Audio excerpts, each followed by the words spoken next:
there's a level of self-knowing that we all have. Somewhere along the lines, we know what it is we want. Yet it does take exploration and experimentation to really figure out what it is that you don't want. I have been going about this in not so much an authentic way. While it's easy to see how other people make life how they want it, there's still the understanding of getting clear with what works for you. Having an understanding to yourself and what it is that you actually want. With these recordings, I've always had this inkling that I don't want to tell people what to do, right? I don't like to be told what to do, so why would I be telling somebody else what they need to do? But I realize that I have gotten into a really bad habit, or I've just lived with this habit of listening to what other people say rather than listening to myself, rather than thinking for myself, taking the advice from other people and pretty much just trying to make it work for me, model what they're doing and hope for the best moving forward to try to achieve what it is that I want to achieve. Honestly, I'm talking about the social media side of things right now, because it's really easy to get into a shame spiral of, well, I've been attempting this for the last few years and nothing's happened, so why should I even continue? And one thing that I've learned throughout all my times of starting over and retrying different things is, for myself, if I'm not achieving what I want pretty quickly, then I don't really look for any other options. I try the one route, and if it doesn't work, then it's time to move on to the next one. So the fact that I've even attempted to keep up with creating content for the last few years is actually a pretty good sign, even if in society I have not accomplished anything. It's bringing that clarity. It's failing forward. I'm not a fan of the term, but it's exploring and experimenting with different things. And where at one point I would get really fixated on, well, this is never gonna work, all the pessimistic sides of everything and how I'm just not capable and whatever little excuse was out there. Now it's understanding that you don't know unless you try. You don't know until you do know that that's not what it is that you want.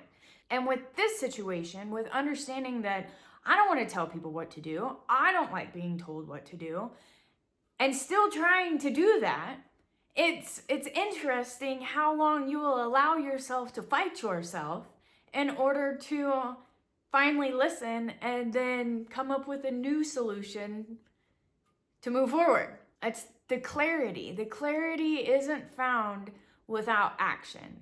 And while it's very easy for the self-critic to come in and start shame spiraling, the fact of the matter is you won't know until you try. And all these generic motivational semi-quotes that we're getting force-fed if you're into this personal growth journey or if you're into motivational content can almost even sideline what it is that you need from yourself, from trusting yourself, and from actually listening to what is going on for you and what it is you want. This series has been a little challenging because I haven't had clarity. I haven't gotten that specific niche. It's just been a kind of an overview of starting over. I've started over so many times in my life that this start over has been a completely different game changer. And to some extent, the more you teach what you learn, the more it sinks in. While you still have to take action on it, I think where I was getting lost was in almost an addiction to learning. Almost trading out my crutch for being a workaholic or smoking the herbage or drinking. I took that crutch that I used there and I transformed it to learning, to gathering information, to preparing, if you will. And where the whole start over, in this round at least, because I'm aware of the way that I was using certain crutches, I am starting over in working smarter, not harder, between entrepreneurship and within myself, within getting to know myself and actually listening to myself so that whatever comes is actually what I want, instead of how I have always went through life and just allowing things to happen to me, just going with the flow and seeing what the situations I got myself into would bring. I never gave myself that direction. I never had the self-trust in myself to fully take charge of what I wanted to do. I'd have an inkling of an idea, but I never fully stood in my power and chose the direction that I wanted. And so in this start over, where this start over started with a new career, started with realizing that my childhood dream had just turned into a jail cell, and I'm really learning what it was that I actually wanted. It's been a process of learning. I've been listening to others without listening to myself. And through all this experimentation, through trying out different career paths, different avenues to make an income, I have found where I don't like things. And then I've gotten fixated on why I don't like those things and have forgotten to reframe them and find a solution. Like, if I don't like this, then what do we need to change in order for it to be more better? For it to be adaptable into something that's going to be more beneficial. And it's that self-trust. It's that self-trust of getting to know myself in order to know what feels right and what feels more forced. And I'm also coming to terms with, I don't really like the verbiage that is used in the duality of spirituality and personal development. Because it's very easy to get wrapped up into your own head if you are in a pessimistic mindset or an optimistic mindset. Where I'm realizing that I'm a lot more pessimistic. I'm a lot more pessimistic than I am optimistic towards myself, where I've always been optimistic for other people. So I would classify myself as optimistic. But the more that I'm starting to learn about myself and starting to actually listen to myself and working on building this self-trust, I'm learning that the verbiage that I use within myself is very pessimistic. I'm very supportive of other people and rather very harsh on myself. And I feel like this is a pretty universal thing for a lot of people. Let me know in the comments. Do you notice yourself being a lot kinder to other people than you are to yourself? Because I'm genuinely curious. Genuinely. So with the self-trust, I have come to realize that in the process of attempting to better my communication, in the process of creating a new income, in the process of the social media, with changing careers, with this whole new start over, I am finding that while I have been saying that I'm doing everything for myself, I am still not doing everything for myself. And I feel as though that's where the hyperfixation has came in a different array of being a perfectionist, of portraying someone who is worthy, somebody who can bring value, somebody who can help others. And I've kind of lost the whole purpose I think because I've been focused on what other people are saying way more than what I've been focusing on within myself and like what actually feels right for me.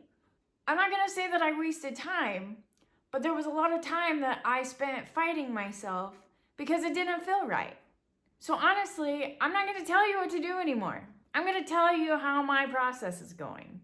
I'm gonna tell you how at 37, I've started and ran over a handful of different businesses, starting from the time that I was a child until, now, working with other people, working alone, and how the way that I pushed through whenever I was younger I have realized is not going to get me where I want to be, has brought this all on, has brought on this whole change. Because I don't know about you, but I am realizing that where I want to go financially, where I want to go in my livelihood, enjoyment of life, experiencing things that I've never experienced before. We have this one life, so I have realized that I want more than what I have allowed myself to have so far. But with that, I'm also realizing that there's a whole change that I have to do within myself. You have to change your habits in order to achieve things that you've never done before. This is all a big circle of what has worked in the past is not going to work to get you where you want to go if it's not where you are. And so, with that, I could go through the whole list of everything that I have deemed wrong with myself. And I will tell you from where we are now that those are just different things that I have allowed to consume my time and my focus rather than allow someone to help me, for one. And for two, it's something that I've put too much focus on rather than finding the solution. Where your focus goes is where your energy goes. While it's beneficial to have an idea as to what it is that you're trying to overcome, like listening to yourself so that you know, there's a reason why we're not supposed to do everything alone. And this video is probably brought on because I actually set up and started my first therapy session as an adult. And the fact of just delegating the whole mental load, honestly, delegating the mental load to somebody else so that I could free up that space to actually use that energy towards something more beneficial that's actually going to get me moving forward instead of just grinding in the same circle. It's no different than business, right? It's pretty much being a CEO of your life and of your business. And if you are someone who is recalibrating your life, if you're an entrepreneur, then I hope you hit that follow button because that's where we're going with this. That's where this series is going, is the whole journey of learning how to listen and trust yourself, along with so much other things, how to upgrade your inner beliefs, your inner identity, to upgrade who you are in order for you to upgrade your life.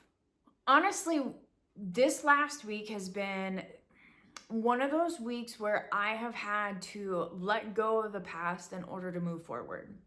Even before I started recording this, I got about 2 seconds in and then my phone said that it was full and there was no way that I could record a video because my data was full. And so I had to go through and I had to get rid of apps. I had to get rid of stuff that has accumulated over these years so that I can have space to move forward with.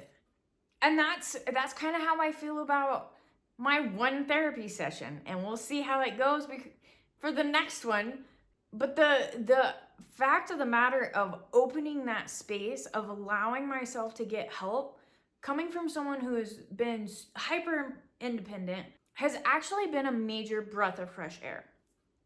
In just the few amount of days, working with somebody that I can trust has my best interest in mind, as well as knowing that this is their specialty, knowing that they have put in the amount of time to learn what needs to be learned in order to help other people in a therapy session, I am not racking my brain bouncing back and forth of, well, which is the right direction. And this goes within therapists or coaches or any of the matter. The fact of actually collaborating with another person, delegating tasks that have been taking over your mind with, has been one of the most beneficial steps I've taken so far. And I don't know what's worse, is the fact that you hear it all the time, and my logical thinking is to grab hold of and listen to the information others share that doesn't put me in the right direction, or the fact of the matter that I've just been fighting myself to not listen to the stuff that would actually help. But considering the fact that we now have a therapist, we'll be unpacking that as time goes on. This self-trust that I'm building is one of those foundation base layers.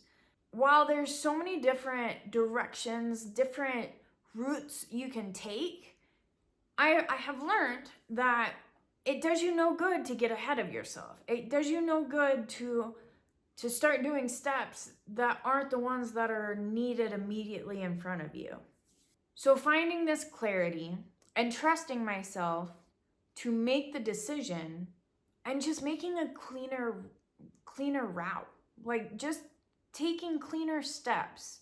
Because no matter what, I feel as though it's going to be a messy middle throughout the process. But at least clearing up those steps right in front of me and creating that base work, I'm feeling pretty confident as to what's going to come. So I'd invite you to think about that. I would invite you to see where you're at in life. How much do you actually trust yourself? I know this is such a weird question, and any other day I would have always just agreed and been, well, I trust myself. I've gotten through what I've gotten through because I've put in the effort to get to where I am. But I'm also finding that the deeper that I go, the more layers there is to unravel. So we'll see how this self-trust thing works out. We'll see how taking the direction of what actually feels right, actually listening to ourselves, and see what happens with it. Because it hasn't been working out to fight myself, so might as well actually listen to what's feeling right. But let me know in the comments. Have you went through a phase where you thought you were doing what felt right, when in reality it was just comfort? Because that's a slight fear of mine as well. Or have you gotten in tune with yourself? Have you gotten in tune enough to know that you just get the body sensation and understanding that that's not what you want, so you're not going to do it? I'm very intrigued by this, so please let me know down below. And until next time, bye.